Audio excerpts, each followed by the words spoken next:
तो स्वागत है प्रयास किसी यूट्यूब चैनल पे। और आज है 10वां दिन और आज हम लोग कंप्लीट करने वाले हैं मुगल, जो कि 2 भाग में होगा। तो आज हम उसका करेंगे प्रथम भाग। अगर आप इलाहाबाद हाई कोर्ट ARO की तैयारी कर रहे हैं या यूपी PSC ARO की तैयारी कर रहे हैं तो आप ये वीडियो ज़रूर देखें। तो जैसे कि अभी हमने जो है 9वें दिन तक कंप्लीट कर लिया है और हमारे कुछ 1-2 दिन रह गए हैं, जिसमें उसके बाद हमारा मध्यकालीन भारत पूरा खत्म हो जाएगा। तो अगर आप पहले की वीडियो नहीं देखें आपने तो आप देख सकते हैं, मैंने बहुत ही ईजी वे में समझाया है और आपको याद करने में भी ईजी रहेगा कि जो है पूरा हिस्ट्री हम कंप्लीट कर लेंगे। तो इसी तरीके से आज जो हमको नाउन पढ़ना है इंग्लिश में, जो कि आप लोगों को अपने नोट से पढ़ना है। और हम लोग नवंबर करंट अफेयर्स को भी आज हमें कंप्लीट करना है। ये एक तरीका का स्टडी ग्रुप है जिसके अंदर हम लोग 6 घंटे तक की पढ़ाई करते हैं डेली, और जो है कोर्स को कंप्लीट करने का पूरा प्रयास करते हैं।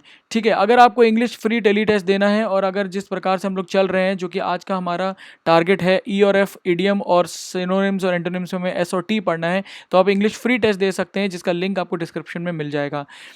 तो आज हम करंट अफेयर्स कंप्लीट करेंगे नवंबर का, जिसको हमने कल शुरू किया था। यहाँ पर देखिए नवंबर, और आज हम उसे कंप्लीट कर लेंगे।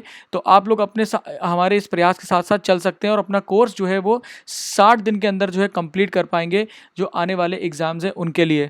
तो आप इसी तरीके से चैनल पे बने रहें। और अगर आप जो है हार्ड वर्क कर रहे हैं अच्छे से, और अगर आपको चाहिए कि आप रोज डेली टेस्ट लगाएं और जो है आप बाद में फुल टेस्ट भी लगा पाएँ और लगभग एग्जाम तक आते आते 4000 से 5000 क्वेश्चन लगा सकें, और कुछ ऐसे जो है ग्रुप में शामिल हो पाएँ जहाँ पे सीरियसली स्टडी कर रहे हैं स्टूडेंट्स, और जो है अगर आपको ऐसा लगता है कि आप पढ़ाई करते हैं पर टूट जाती है, तो आपके लिए प्रयास स्टडी ग्रुप है। आप स्टडी ग्रुप के बारे में जो है डिस्क्रिप्शन में जान सकते हैं, और मेरा नंबर उसमें दिया हुआ है, जिस पे आप और भी इन्फॉर्मेशन ले सकते हैं।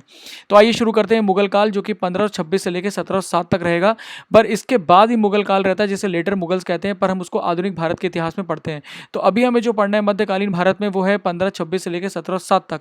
अगर आपको ये वीडियो अच्छा लगे तो प्लीज़ इसे कमेंट करिएगा, नीचे लाइक करिएगा, इससे मुझे मोटिवेशन मिलता है और इसी तरीके वीडियोज़ और मैं बनाऊंगा।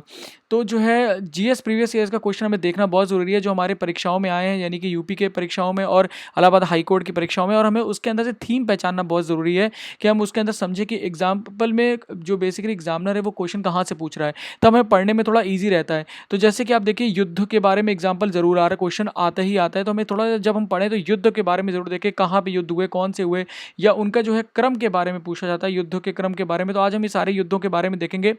तलीकोटा का युद्ध जो है वो बेसिक विजयनगर राज्य में है, विजयनगर राज्य से जुड़ा हुआ है, इसलिए वो आज नहीं करेंगे, उसको हम लोग बाद में हमने जो शेड्यूल करा है अपना विजयनगर राज्य का, वहाँ पे देखेंगे। तो इसको बाद में देखेंगे, पर परंतु बाकी जितने भी युद्ध हैं वो आज हम देखेंगे, क्योंकि वो सारे के सारे मुगल शासकों से ही जुड़े हुए हैं। बाकी और हमें जो थीम देखनी होती है वो बेसिकली कौन कौन राजा आए थे, किसने किससे लड़ाई करी थी, और ये सारी चीज़ें इंपॉर्टेंट होती हैं।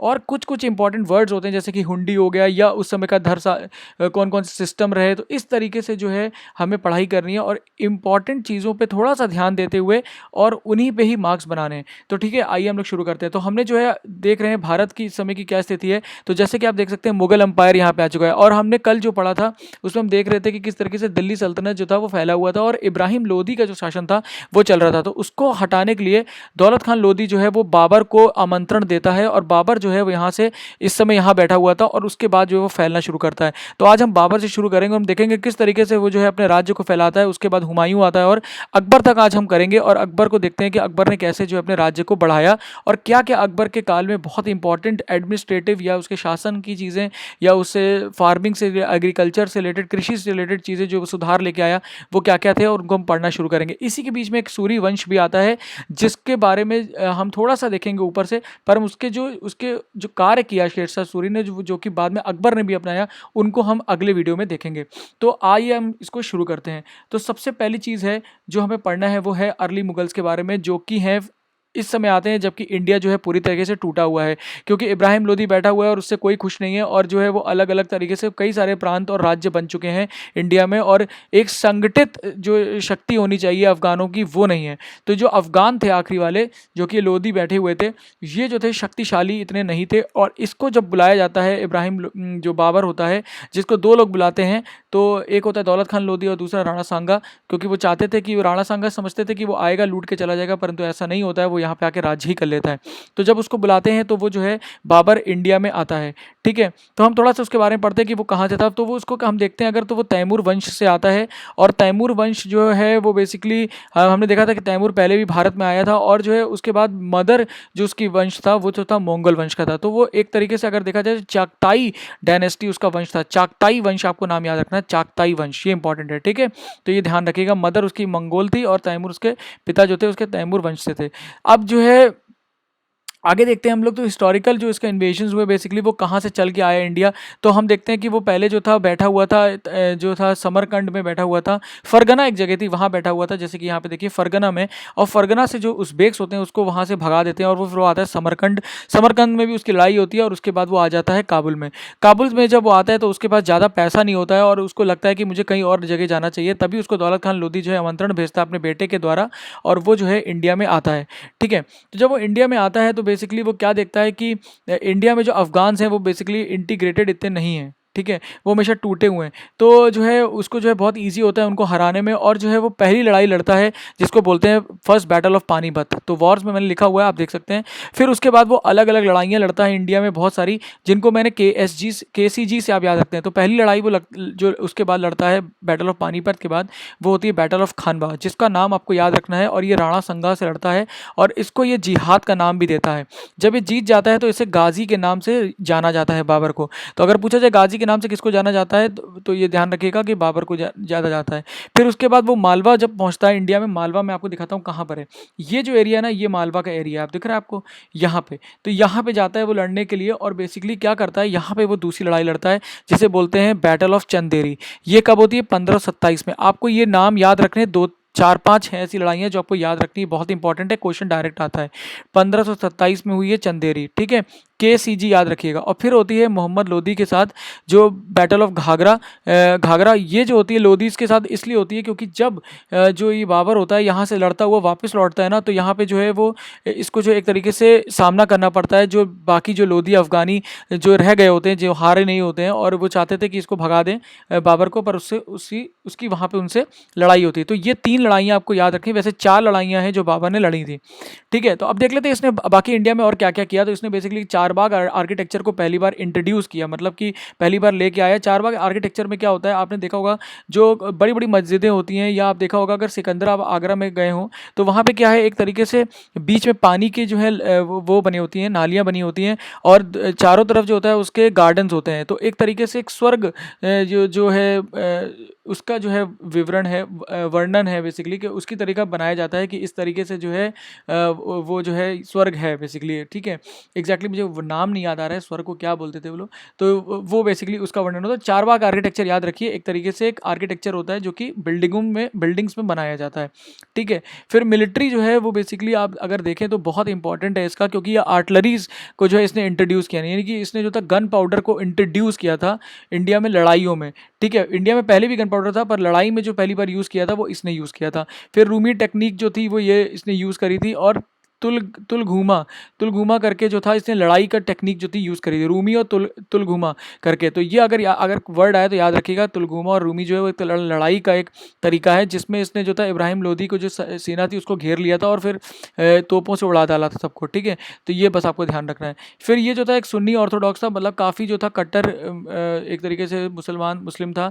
और ये जो था 2 चीज़ें इसने इंडिया में इंट्रोड्यूस करी थी, वो थी एक तो ताश का गेम लेके आया था, और इशकबाजी करके, यानी कि जो कबूतर होते हैं उनका खेल लेके इंडिया में आया था। तो ये दोनों बातें इंपॉर्टेंट है, बहुत ध्यान से याद रखिएगा। फिर इसके बारे में बाबरनामा लिखा है तुजुक बाबरी, ठीक है, इसने लिखा हुआ है। और इसने जो है जो इसने खुद लिखा है बाबरनामा, सॉरी, जो है इसने जो है खुद बाबरनामा लिखा है, इसकी खुद की ऑटोबायोग्राफी है।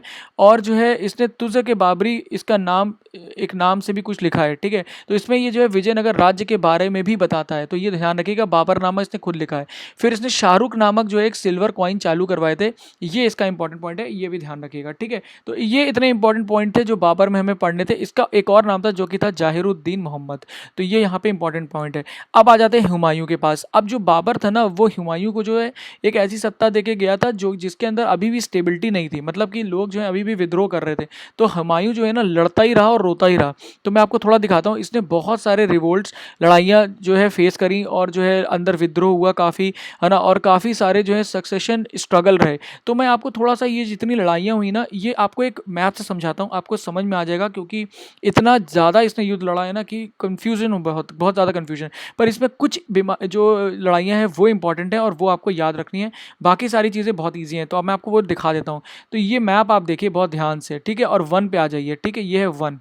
तो अभी क्या है, यहाँ पे ऊपर मुगल शासन है, जैसे मैंने आपको दिखाया था, ये मुगल शासन दिख रहा है ना आपको। तो अभी सोच लीजिए मुगल शासन है, ठीक है, और फिर आप इस मैप को देखिए, ये इंडिया का मैप है, ठीक है, मुगल शासन के अंदर ही है सब कुछ, ठीक है। अब यहाँ पे क्या 1, पहली लड़ाई जो इसने लड़ी थी वो थी कलिंजर की लड़ाई, ठीक है। तो इसने क्या करा, कलिंजर जो एक जगह थी वहाँ पे जाके इसने सीज किया। सीज मतलब क्या होता है, उसको घेर के बैठ गया, परंतु कोई रिजल्ट नहीं निकला, ठीक है, इसका कोई रिजल्ट नहीं था, कोई ना हारा कोई ना जीता, चला गया फिर यहाँ से। फिर 1532 में लड़ाई हुई दूसरी, यहाँ पे देखिए एक जगह को, इसे बोलते हैं दोहरिया की लड़ाई, और इसने यहाँ पे मोहम्मद लोदी को हरा दिया। तो ये बात ध्यान रखिएगा, 1532 में दोहरिया की लड़ाई हुई है, और इसके पहले 4 लड़ाइयाँ और हो चुकी हैं जो बाबर ने करी थी। तो अब एक बार ना एक पन्ने पे अपने सारी लड़ाइयों को क्रम वाइज लिख लीजिएगा। क्यों बता रहा हूँ मैं क्रम वाइज लिख लीजिएगा, क्योंकि डायरेक्ट क्वेश्चन आता है, ये देखिए लड़ाइयों का, ठीक है ना, लड़ाइयों का डायरेक्ट क्वेश्चन आएगा, इसलिए जो है लड़ाइयों को बहुत अच्छे से लिख लीजिए आप। फिर क्या आता है, फिर आता है 1532 में चुनार की सीज होती है, और ये किससे विरुद्ध लड़ता है, सीज मतलब किसी किले को घेर के बैठ जाना बहुत समय तक और उसकी सप्लाई लाइन काट देना, खाना ना अंदर आ सकता है ना कुछ। तो ये लड़ाई हुई इसकी, जो ये इसने किया, किसके विरुद्ध करा था, इसने किया था शेरशाह सूरी के विरुद्ध। चुनार एक जगह है यहाँ पे, ये बेसिकली बनारस और इलाहाबाद के बीच में जगह पड़ती है चुनार, ठीक है। नहीं, ये बनारस से थोड़ी सी आगे जगह पड़ती है, बिहार बॉर्डर पे है, उत्तर प्रदेश और बिहार बॉर्डर पे, तो ये वहाँ पे था, ठीक है। तो ये चुनार सीज आप याद रखिएगा। उसके बाद क्या होता है, इसकी ट्रीटी होती है, और जो शेरशाह सूरी होता है वो कहता है कि मैं आपका मदद करूंगा। उसके बाद एक चौथा जो है, आप ध्यान से देखिएगा, चौथा कहाँ पर है, 1 2 3 एंड 4, चौथा दिख नहीं रहा मुझे भी, पर कोई बात नहीं है, फिर देखते हैं। हाँ, चौथा ये रहा, चौथा ये है सप्रेस। तो ये क्या करता है, बिहार में जितने भी रिवोल्ट हो रहे होते हैं, जितनी भी लड़ाइयाँ हो रही थी, उनको जो है ये कोशिश करता है कंट्रोल करे, क्योंकि अब यहाँ पे इसको शेरशाह सूरी ने कह दिया मदद करूंगा, तो ये उसकी सेना को भी लेके जाता है, साथ में उसका बेटा होता है, उसको लेके जाता है अपने साथ, और यहाँ पे जितना भी रिवोल्ट होता है उसको सप्रेस करता है, और जो इसका राज्य होता है उसको बचाने का प्रयास करता है। ये देखिए बिहार दिख रहा है ना आपको, यही बिहार है, और यहाँ पे चौसा है, ये जो दिख रहा है आपको बनारस के इधर हल्का सा उठा हुआ, ये चौसा है, ठीक है। मैं आपको थोड़ा अच्छे समझा दूँ ताकि आपको मैप में बैठ जाए। सॉरी, चुनार है, ये चुनार है, सॉरी सॉरी सॉरी, ये बेसिकली चुनार है, यहाँ पे जो है ये सीज करता है, ठीक है। मैंने चौसा अगर बोला हो तो गलती से तो मुझे क्षमा करिएगा, परंतु ये चुनार की जो सीज करता है यहाँ पे, ठीक है। उसके बाद ये बिहार जाता है चौथे में, और फिर जो है ये 5वें में आ जाता है घूमकर यहाँ पे 1 साल बाद। देखिए 1535 लेके 15, और यहाँ पे सारंगपुर की लड़ाई करता है ये बहादुर शाह के खिलाफ। तो बहादुर शाह के खिलाफ लड़ता है, और ये पूरा जो एरिया होता है मांडू तक ये अपने कब्जे में कर लेता है। तो ये जो एरिया होता है ना, ये इसको खींच के यहाँ तक ले आता है ये, ठीक है। तो ये यहाँ तक ले आएगा।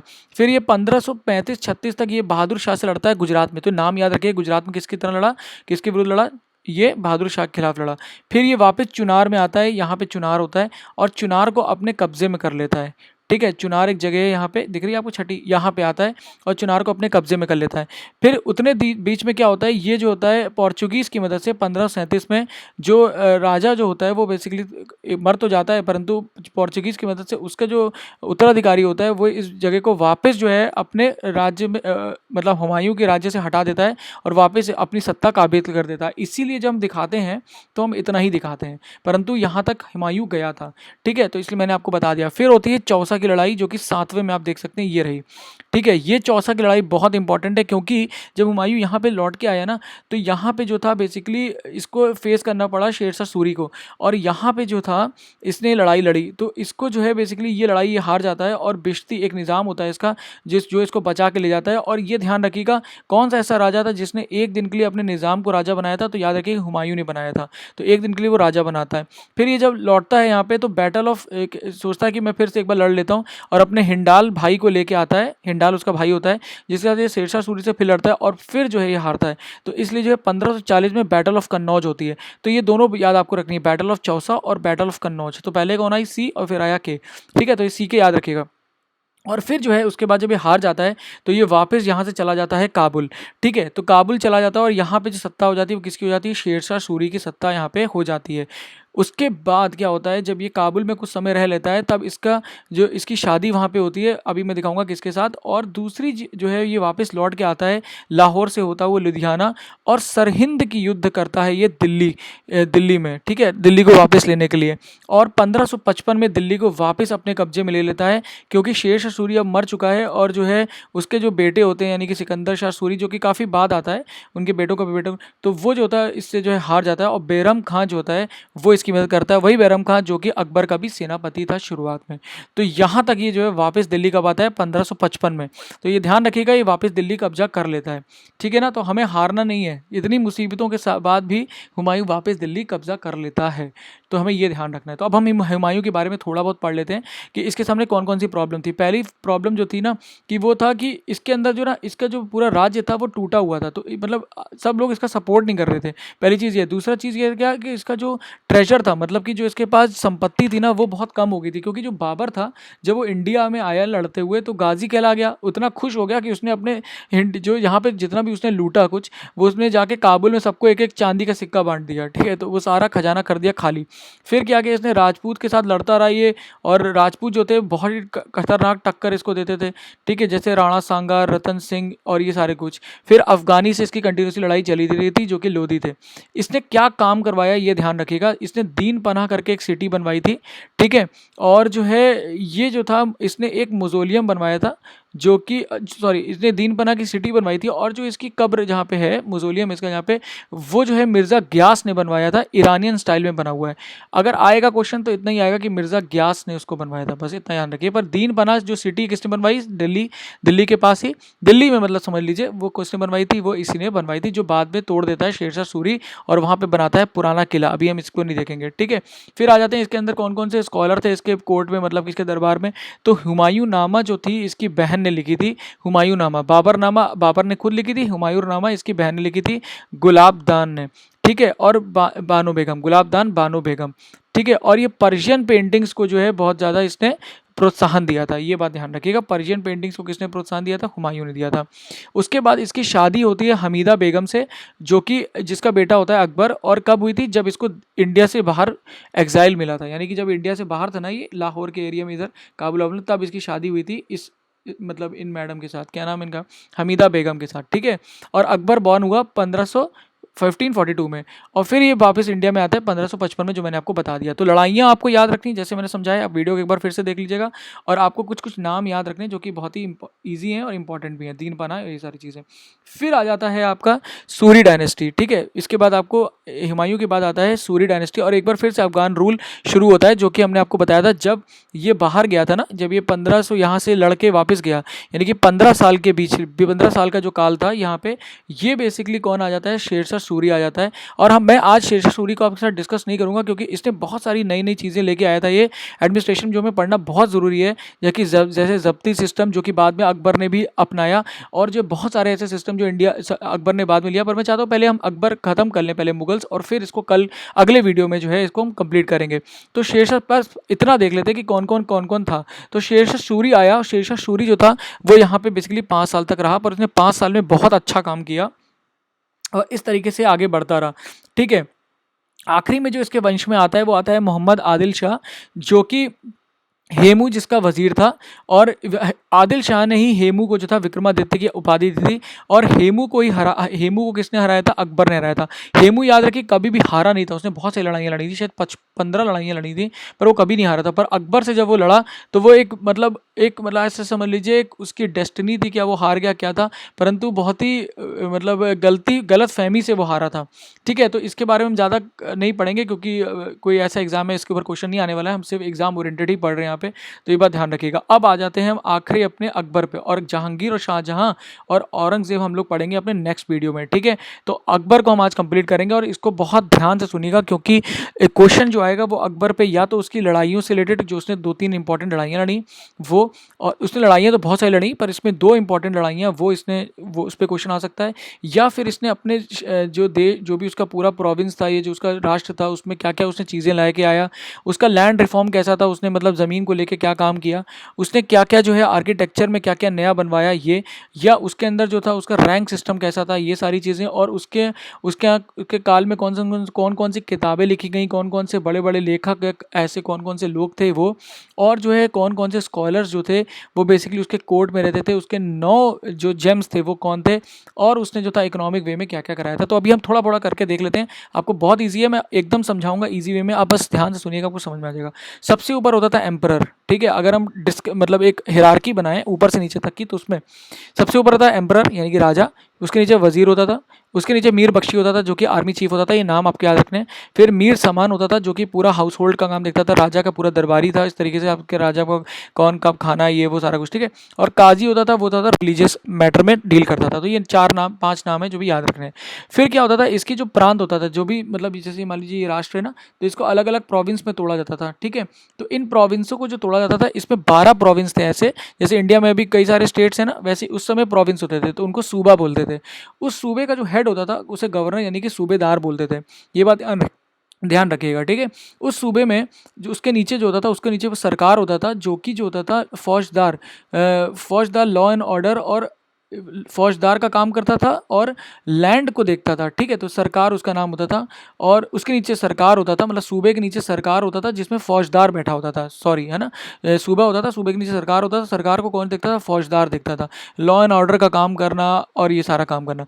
फिर परगाना होता था, उसके नीचे परगाना, तो अभी भी परगाना आपने देखा होगा, 24 परगाना करके वेस्ट बंगाल में है ना। तो ये सब डिस्ट्रिक्ट होते थे जिसके अंदर शिकदार बैठे होते थे जो कि एग्जीक्यूटिव ऑफिस होते थे। तो आप भी ना एक पन्ने पे इसको ऊपर से नीचे बना लीजिए, जैसे कि सूबा है, फिर सूबेदार उसमें बैठा होता था, उसके बगल में लिख लीजिए सरकार होता था, सरकार के बगल में फौजदार लिख लीजिए, परगाना होता था, परगार में सिकदार होता था, और विलेज में मुकद्दम बैठा होता था। तो ये इंपॉर्टेंट है, मुकद्दम कहाँ पे बैठा होता था, क्योंकि नीचे वाला ज़्यादा इंपॉर्टेंट होता है, क्योंकि पूछा जाता है, ठीक है। फिर इसके 3 तरह के इसके पास जागीरदारी सिस्टम थे, जिनको ये बोलता था तनख्वाह, जिसमें मतलब पैसा देता था और रहने के लिए देता था, जिसमें मशरूत होता था, जिसमें रेवेन्यू लैंड होता था, वतन जागीर होता था, जिसमें आपको परमानेंट लैंड दे दिया जाता था, ठीक है। तो इस तरीके से जो है ये जागीरदारी सिस्टम चलाता था, मतलब कि जो उसके नोबल्स होते थे या जो भी उनके नीचे लोग होते थे, उनको ये अलग अलग तरीके से पैसा या ज़मीन देता था। तो ये बात ध्यान रखिएगा, तनख्वाह, मशरूत और वतन जागीर, बस अलग अलग नाम है, थोड़ा बहुत ध्यान रहे बस आपको। फिर होता था खलीसा और वक्फ, ये दो लैंड के दो अलग तरीके होते थे, यानी कि जो राजा का ज़मीन होता था उसे बोलते थे खलीसा, और वक्फ होता था जो कि रिलीजियस ज़मीन होती थी, ठीक है। तो ये बात हो गया आपका पॉलिटिकल एडमिनिस्ट्रेशन का, किस तरीके से उसका देश जो था, राष्ट्र था, वो विभाजित था। फिर जो है हम देखते हैं लैंड रिफॉर्म्स के बारे में।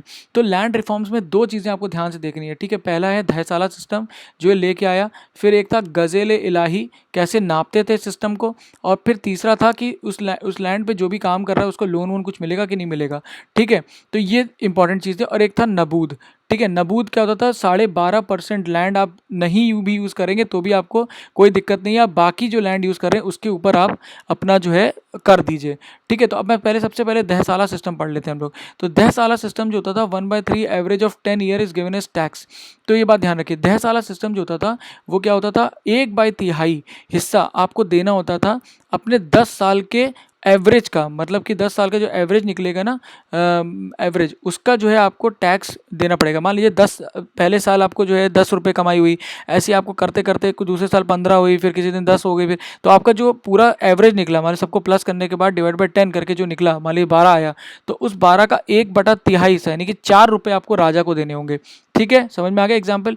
फिर उसके बाद जो होता है ये इसे बोलते थे दहसाला सिस्टम। तो ये 2 तरीके से डिवाइडेड होता, 2 तरीके से मतलब डिसाइड किया जाता था, कैसे, या तो लैंड की क्वालिटी से जो मैंने बताया यहाँ पे, और या तो साइज ऑफ लैंड के हिसाब से, ठीक है, उसके ऊपर हम एवरेज निकालते थे। तो पहले लैंड की क्वालिटी वाला देख लेते हैं। इसके अंदर अलग अलग नाम होते थे, पोलज, परती, छाछर और बंजर। आप एक बार यहाँ देख लीजिएगा क्या क्या किसका क्या क्या मतलब है। जैसे पोलज जो होता था सबसे अच्छी भूमि होती थी, फैलो जो होता था कि 1 से 2 साल तक के लिए खाली रख दिया गया, 3 से 4 साल तक के लिए खाली रखा गया तो छाछर हो गया, और बंजर हो गया जिसको 5 साल में कभी एक बार उपजाऊ मतलब उसको यूज़ किया जाता था। तो इस तरीके से 4 तरीके के लैंड होते थे, ठीक है। ये आपको इंपॉर्टेंट है, बहुत ज़्यादा इंपॉर्टेंट है, इसको मतलब याद कर लीजिए। और गज ए लाई, और फिर दूसरा होता था साइज ऑफ लैंड। तो इस पे धरसाला सिस्टम था। तो अगर पूछा जा सकता है धरसाला सिस्टम किसने इंट्रोड्यूस किया था, तो याद रखिएगा अकबर ने किया था, ठीक है। फिर होता है गज ए लाई, मतलब कि गज ए लाई में 41 उंगलियों को नाप के नापा जाता था, उसे गज ए लाई बोलते थे, गज, ठीक है। तो ये इसने जो था इंट्रोड्यूस करा था, ये आप ध्यान रखिएगा। और भी इसके साथ बहुत सारे सिस्टम थे, जैसे पट्टा और कबूलियत, जो एक तरीके से डायरेक्टली पैसा लेता था राजा, किससे? सीधे राजा लेता था किसानों से, और इस तरीके से। तो एक तरह का रियोटवारी सिस्टम जो हम आगे पढ़ेंगे आधुनिक भारत में, उस तरीके से ये सिस्टम चलता था। फिर आता था तकव्वी। तकव्वी मैंने आपको बता दिया, लोन्स टू फार्मर्स। आप मुझे कमेंट में बताएंगे कौन सा राजा था तुगलक डायनेस्टी में जिसने तकव्वी लोन शुरू किया था, ठीक है। तो ये बात ध्यान रखिएगा। और उसका एक डिपार्टमेंट भी था, वो भी आपको बताना है मुझे।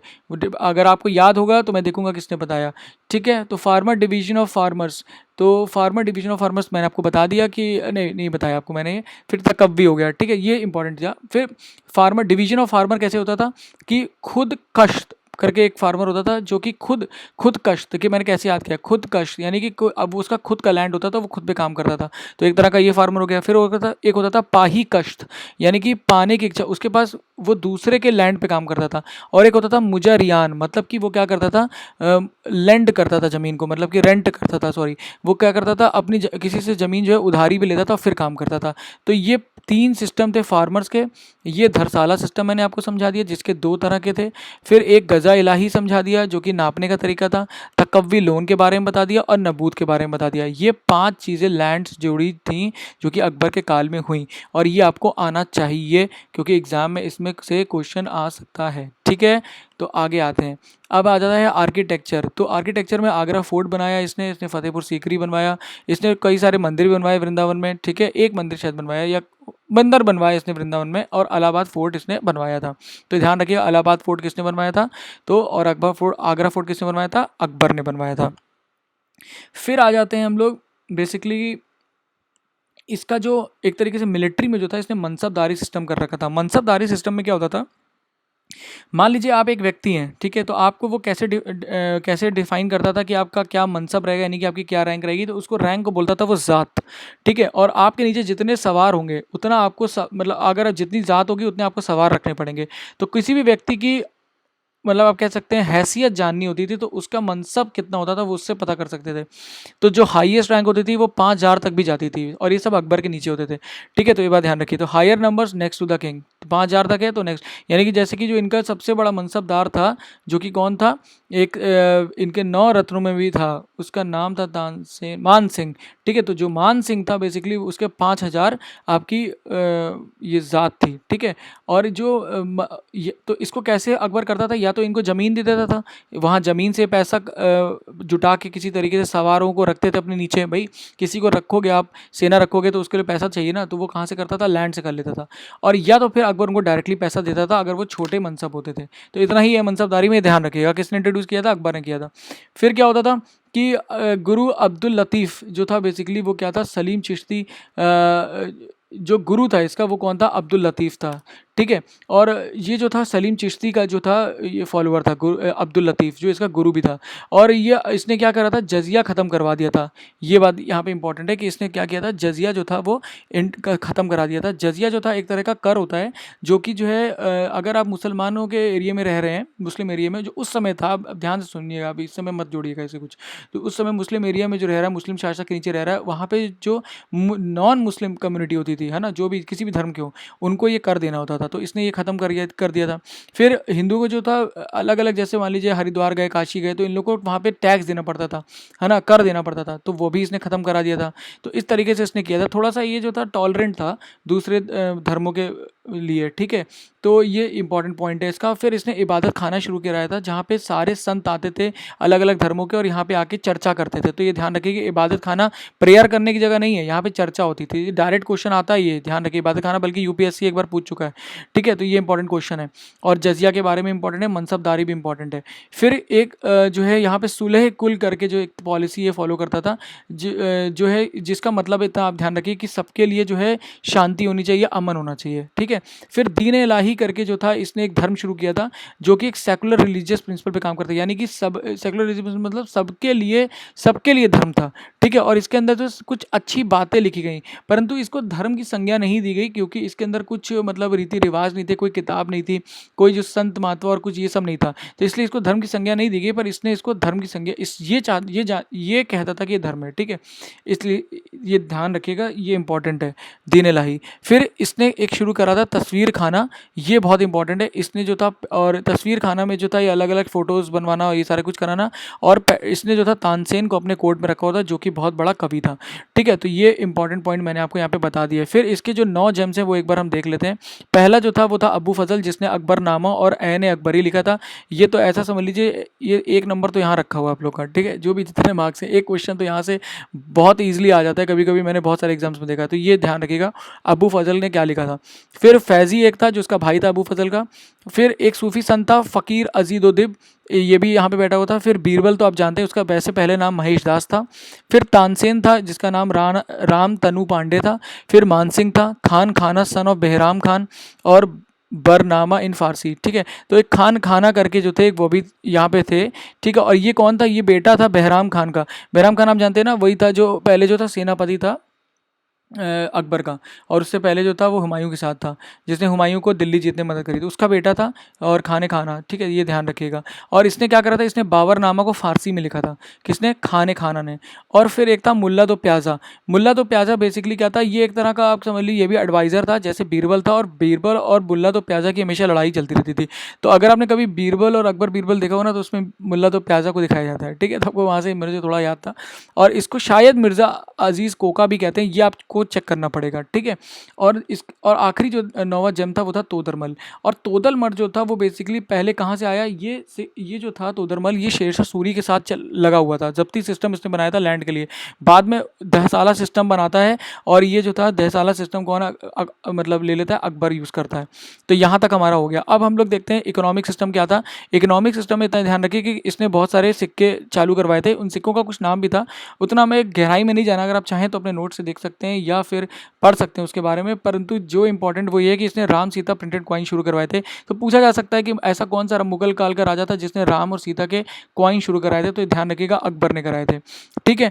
और आखिरी है कि कौन कौन सी लड़ाइयाँ लड़ी, इसने बहुत सारी लड़ाइयाँ लड़ी, क्योंकि आप देखिए कि इसने कहाँ तक जो है शासन किया है, देख रहे हैं आप, पूरा खींच डाला इसने यहाँ तक। तो अब इसने खूब सारी लड़ाइयाँ लड़ी होंगी, परंतु जो 2 लड़ाइयाँ हैं वो बहुत इंपॉर्टेंट है। पहला है सेकंड बैटल ऑफ पानीपत, जो इसने 1556 में लड़ाई करी थी, ठीक है। और वो हेमू से लड़ा था ये अकबर ने, और इसमें इसके साथ बैरम खान भी था। तो ये बहुत बहुत इंपॉर्टेंट है, ये ध्यान रखिएगा, इसका डेट और ईयर 1556। और फिर 1576 में इसने बैटल ऑफ हल्दी घाटी की लड़ाई करी, ठीक है। बैटल ऑफ हल्दी घाटी की जो लड़ाई थी वो मेवाड़ के लिए हुई थी।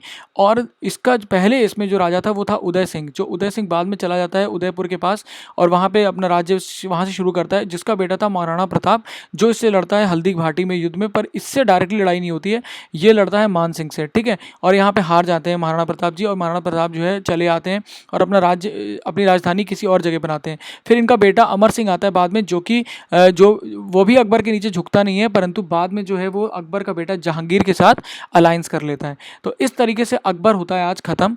अब आगे आने वाले जो नेक्स्ट वीडियो होगा उसके अंदर हम जहांगीर के बारे में पढ़ेंगे, शाहजहाँ के बारे में पढ़ेंगे, औरंगजेब के बारे में पढ़ेंगे, और शेरशाह सूरी ने क्या क्या काम कराया था वो पढ़ेंगे, और मुगल काल में और कुछ इंपॉर्टेंट चीज़ें जो रह गई हैं वो हम कंप्लीट करेंगे, जैसे कि इनका एडमिनिस्ट्रेशन और जो भी इंपॉर्टेंट पॉइंट्स हैं।